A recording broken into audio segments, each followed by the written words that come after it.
Okira Coffee. Amo na siling ko nga mas maayo tani kung makatilaw man ang iban. Ang Okira Coffee nga ginbansagan sang herbal Viagra. Tinuod na, Mads, kay daghan na gyud ang nakasuway sa Okira Coffee. Ang Okira Coffee mapalit na karon sa mga butika. O mga higala ha, sa matang higop nimo sa Okira 5-in-1 Coffee, mulagsik ka, mulig-on ang imong pangdepensa. Busa, ayaw kalimti matag-adlaw ang Okira 5-in-1 Coffee. Kung doon nag-ikasulti, ikapangutana, ipadala ka na sa tong text line 0977-1825-833. 0977-1825-833. May naman namilit na ako, nakita igong oras aron ni palay pa itong programa sa unahan. Thank you so much sa yung kanunay nga pagpaminaw sa itong programang kahimsog sa panglawas atong ampingan kung KPA nga hatod sa kanami marketing. Ako si Kuya Loy. Daghang salamat.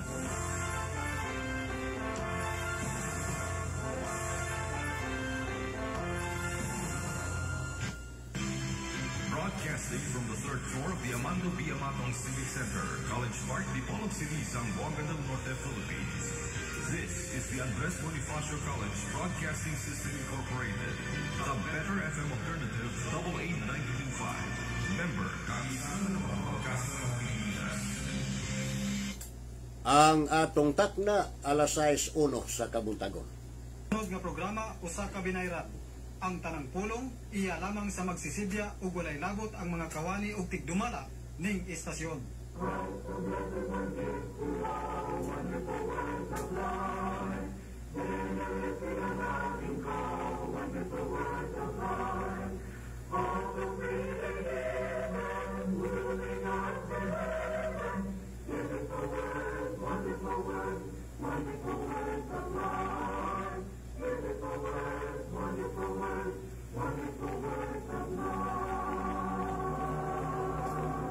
Hello, maayong buntag, magandang umaga po, good morning. Welcome sa atong tulumanon naguluhan og words of life o mga pulong sa kinabuhi.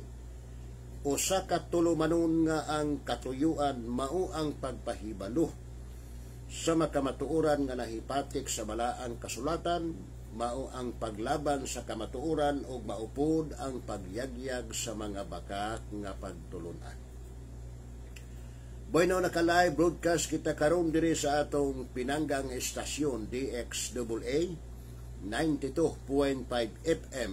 Naglanog-lanog diri sa Dipolog City. Pasalamat sa atong pinangga o buutan nga manager, si Sir Jet Opilak, kay siya mo'y kauban nato karon sa Master Control, bisan pa sa Technical Department. Nya, ang atong mga viewers, atong unahon na mga viewers, number 1, Michael Disnilia Kiakaw, diya sa El Salvador. Maayong buntag sa iyo sa kabuntagon, brad.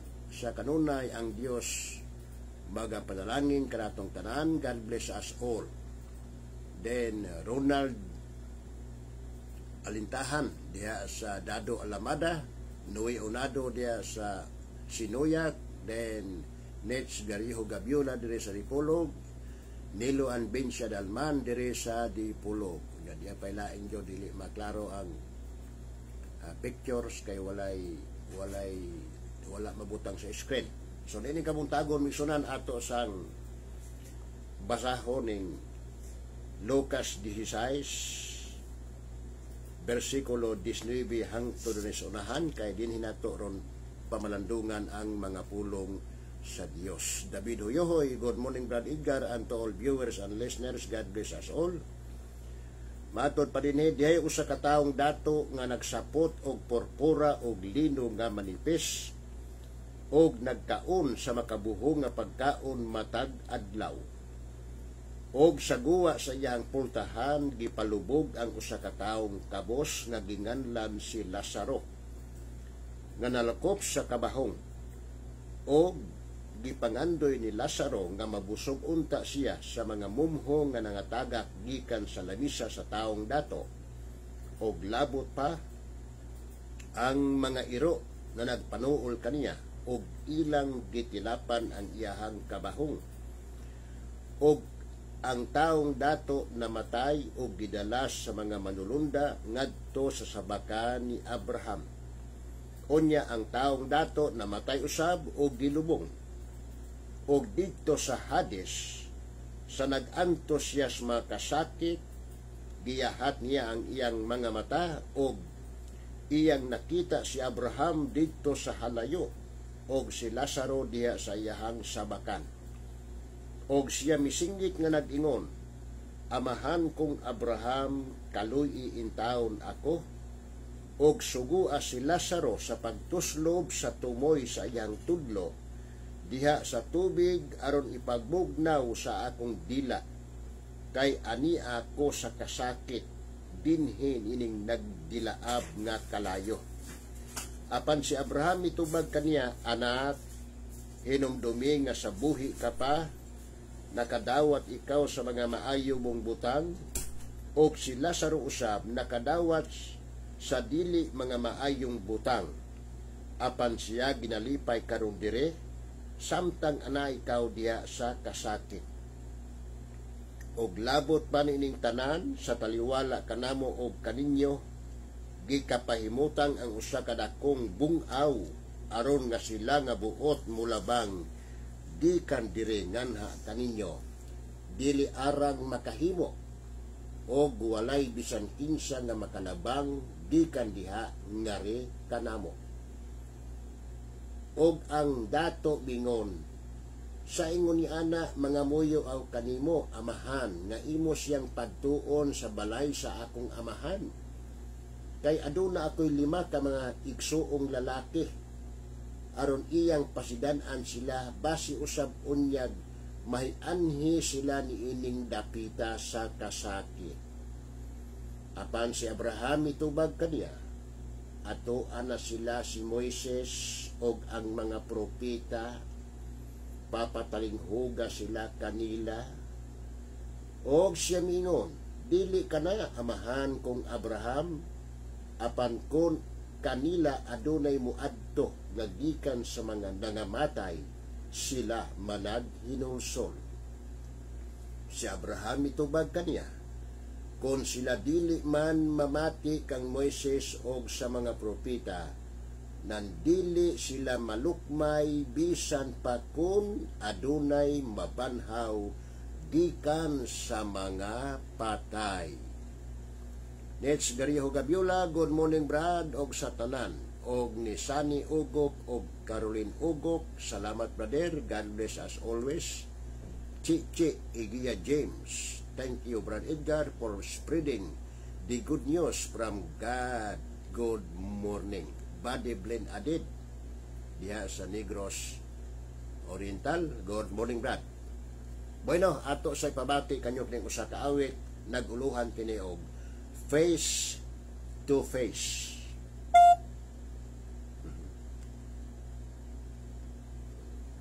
Murag wala mas preparar ang ato ang ato pang music, sige lang modisyo lang ta sa ato ang kining pagkamalandong sa mga pulong sa Ginoo maigsunan.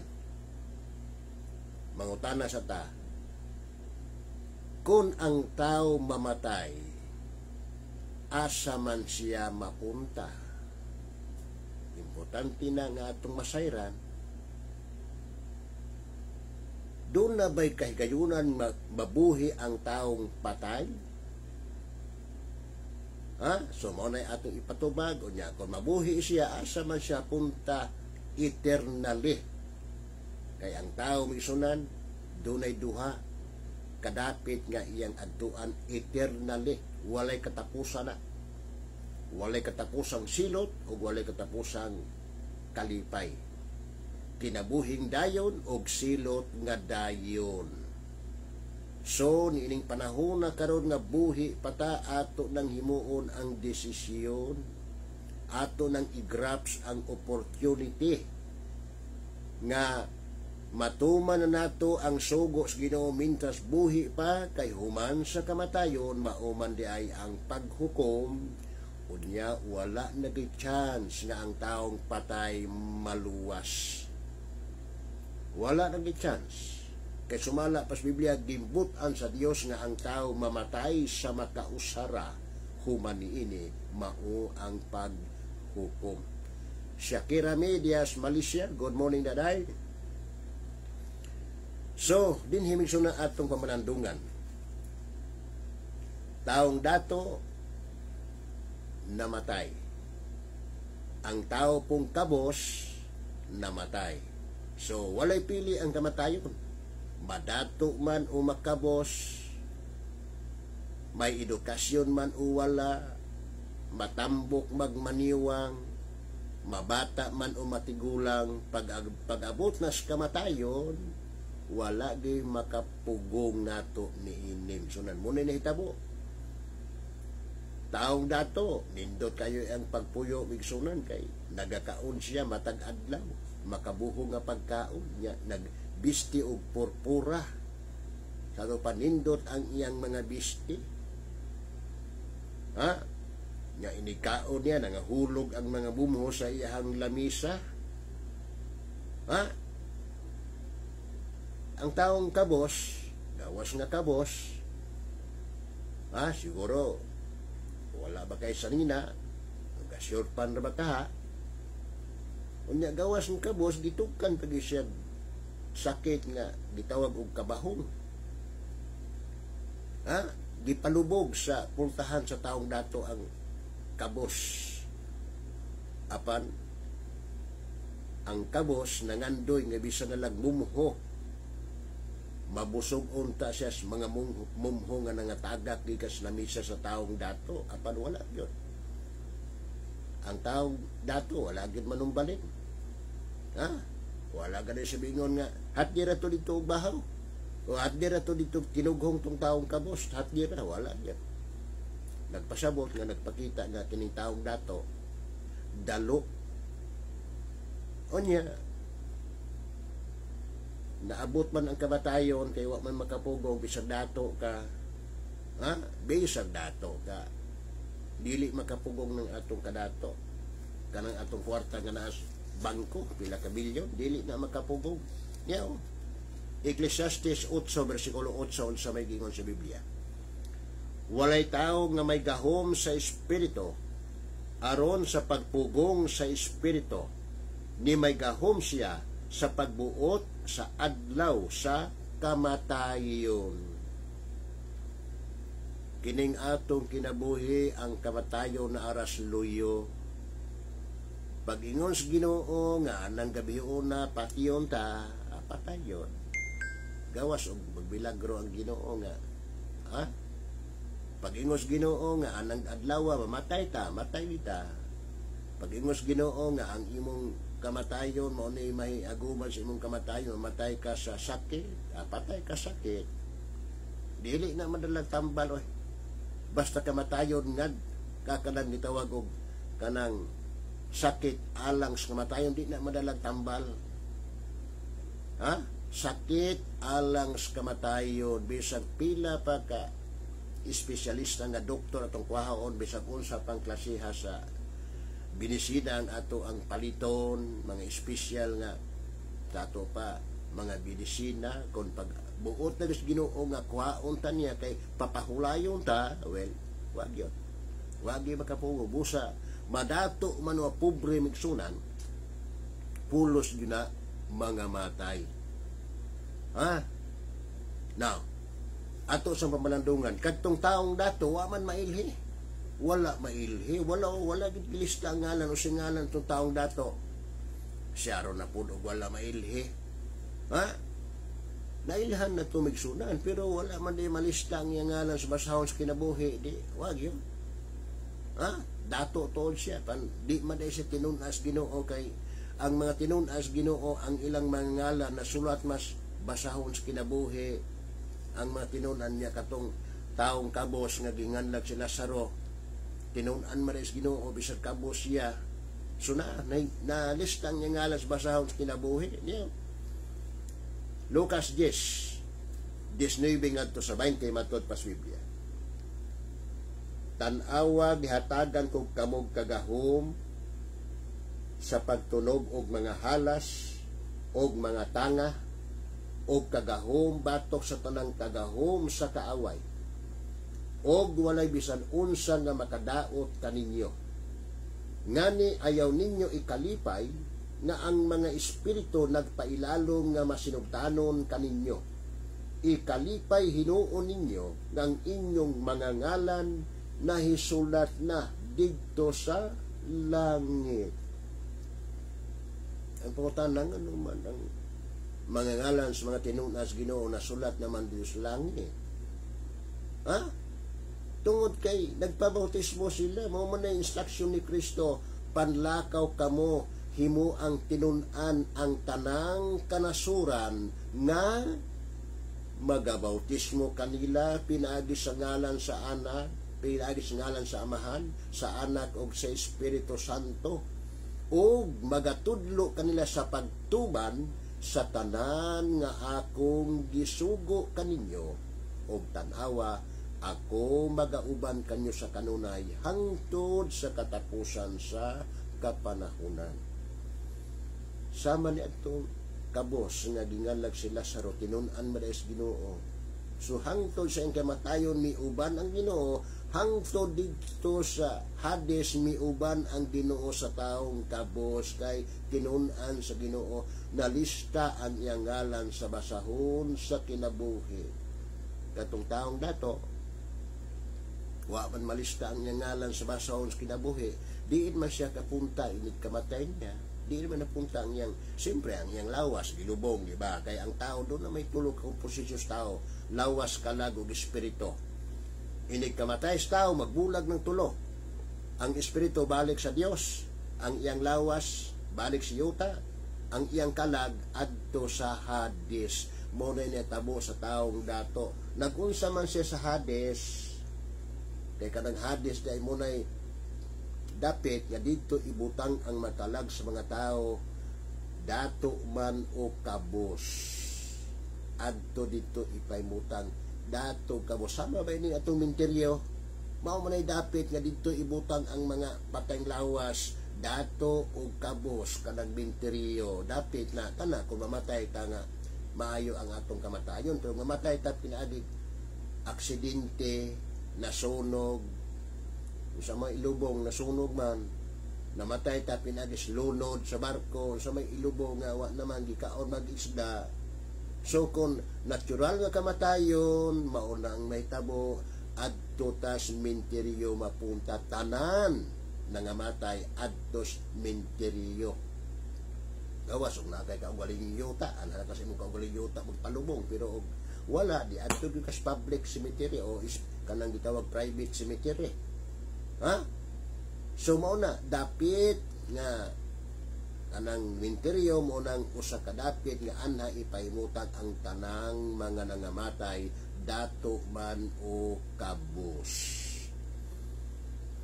So ang taong dato gilubo ang iyang patayng lawas, ang iyahang espiritu ibalik ngadto sa Dios, o yang kalag tuwa dito sa Hades. Unsa gibuhat niya sa Hades? Ha? Iman imong sunan, ang iyang gibuhat ito nangamuyo siya kang Abraham. Nagampo siya kang Abraham timan ang taong patay maoy nagampo alang sa iyang kaugalingon unta. Niya ang iyang pagampo. Amahan kong Abraham, kaluy in taon ako. Og sugua sila saro sa pagtuslob sa tuboy sa iyang tudlo diha sa tubig aron ipabugnaw sa akong dila, kay ani ako sa kasakit dinhi niining naggilaab nga kalayo. So ini kamatis tao kung dautan siya adto siya kalayo, naggilaab nga kalayo bigsunan. Ha? Sa to pa, temporary nga nagsakit ang iyahang kalag. Wala pa apil ang iyang lawas ato kay iyang lawas napunta man gilubong man napunta man sa kiniyota. Wa po apil ang espiritu kay inig kamates tao ang iyang espiritu balik man sa Dios. Ang iharang kalag mo'y gisaki. Ha? Unya ang taong kabos kinamatay asa po siya punta, tuwa siya dito sa baka ni Abraham. Gitawag na sa Biblia og paraiso. Ha? sa baka ni Abraham gitawag og paraiso. Sama ba itong taong tulisan nga kauban ni Kristo sa paglansang sa cross? Asa man siya napunta, hindi kamaten, human siya umatay.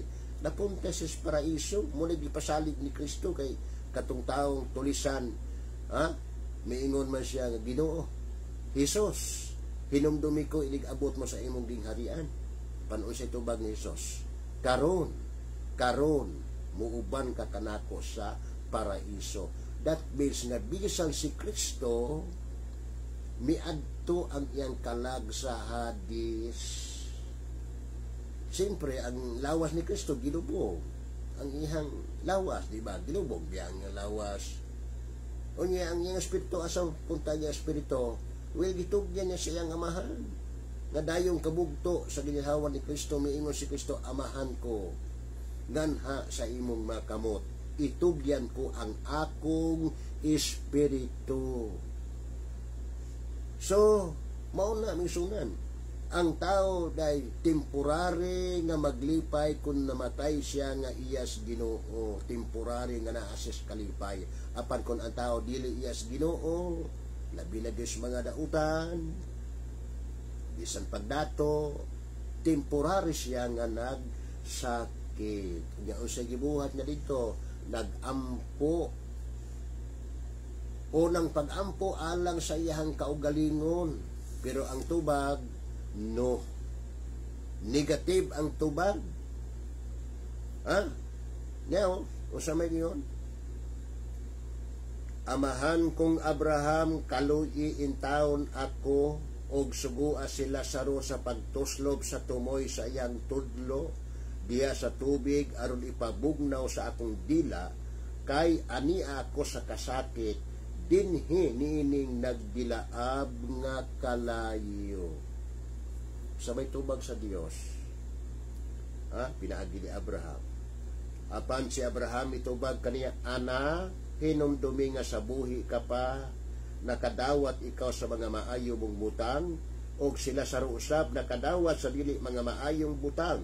Apan siya ginalipay karon dire, samtang ana ikaw diya sa kasaki. So dunay anak nga mapuntas kalaglagan, dunay anak nga punta sa impierno kung kasakit. So unya kay negatiban ang tubag sa unang ampo, miampo na po siya. Ikaduhan niya ang pag-ampo, matota. Og ang dato mingon, sa ingon ni Ana, mga muyo ako kanimo amahan, nga imo siyang pagtuon sa balay sa akong amahan. Kay aduna ako'y 5 ka mga igsuong lalaki, aron iyang pasidan-an sila, basi usab unyag, mahianhi sila ni ining dapita.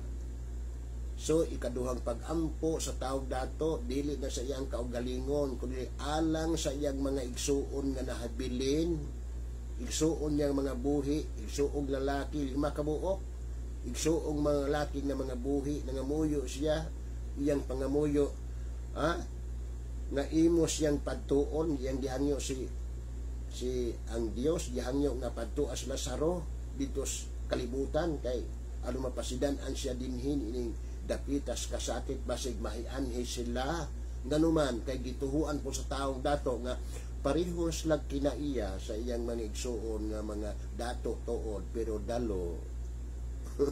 Ay labo kalain ha. No man ni tabo. Unya sa may tubag sa Ginoo. Niyang tubag sa Ginoo. Matod pa. Apan si Abraham itubag kaniya, ato anak kanila si Moises og ang mga propeta, papatalinghuga sila kaniya. Nining panahon na natalon, kaya wala naman si Moises, wala naman propeta, kinsa man itong patalinghugan, si Kristo og ang mga tinunan ni Kristo, mo'y atong patalinghugan.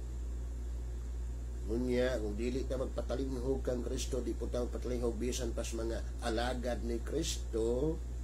So, sama rin ako sa taong dato, maadto tas kasaki. Iman ang patay mo'y nagampo alang sa mga buhi. Kinsa may nagampo ini ron kayo na? Ang patay mo'y nagampo alang sa iyang mga igsuong buhi, apan karon nabalitad man nganuman kay ang mga buhi karon mao'y nagampo alang sa mga patay. Munay dunay giingon nga pangajian og talima tagsiyam ka gabi dunay giingon nga halad kanang misarikim ug uban pa mga pag-ampo kay aron ang tao mo na giingon ni giingon ni Kristo gisaway niya ang mga parisyo niya o sa may giingon sa natong Ginoo yang gisaway ang mga parisyo ila man ang gibuhat kaniadto niya Mateo 23 versikulo 14 alaot kamo mga eskriba ug mga parisyo mga maot kay ginasubad ninyo ang katigayunan sa mga babaeng balo ug aron sa pagtabon-tabon niini nagahimo kamo sa tag-as nga mga pangadji busa may agumagan ninyo ang labi pa kamabug-at nga hukom sa silot. Unsa man ay silot sa mga tao? Di man ni sakit ni pagkaistorya pero mao man mga religious leaders man ni ni Kristo. Mga parisyo ug mga eskriba unsa man ay silot Ginoo William bersikulo 23 sa Mateo 23 Mateo 23 bersikulo 33 matod pa sugdon ang 32 hala pun atagayod ninyo ang taksanan sa inyong mga ginikanan kamong mga halas kamong makaliwat sa mga bitin unsaon ugod ninyo pag-iling kawas gikan sa pagkainukman ngadto sa impyerno. Unsa man ng impyerno Ginoo kalayo nga walay pagkapalong unya ang ulod dili mamatay. Mao nga si Kristo mipahayag ayaw ninyo sila pagkadluki nga magapatay sa lawas apan dili arang makapatay sa kalag. Mao hinuoy kadluki ninyo siya na arang makalaglag sa lawas ug kalag dito sa impyerno. Unya ikatulon niya nga pag-ampo katulong man siya nag-ampo ang taong patay. Unsa may ikatulong nga pag-ampo? Og siringon dili kana amahan kong Abraham apan kon kanila adunay moadto nga gikan sa mga nangamatay sila maghinulsol. Si Abraham itubag kaniya kon sila dili man mamati kang Moises og sa mga propeta nan dili sila malukmay bisan pa kun adunay mabanhaw gikan sa mga patay. Mao man nay midagan nga pagtulunan sa uban nga ingon man ang uban wala may patay bra nga mianhi aron magsugilon nga naay impyerno naay langit. Mga alagad sa Ginoo mga preacher mga ministro naanay mga alagad sa Ginoo misulti nga naan ang impyerno naan ang langit. Muna ang tao ron kinahanglan nga maghinulsol magbag-o sa kinabuhi. Bueno, paspas ang atong oras. Kung dunay mga pangutana, dunay mga reaksyon, ipadangat pinaagi sa atong cell number 0914-414-9664. Ibinindot kalimot. Good morning, Brad. God bless us all. Sa ngalan sa Church of Christ, nagtuo nga si Kristo, matuod nga Dios. Kini si Edgar Parangan, kauban nato sa Master Control ang atong pinangga o buutan nga manager si Sir Jit Opilak. Manamilit kami sa pagingon. Daghang salamat sa inyong pagpaminaw.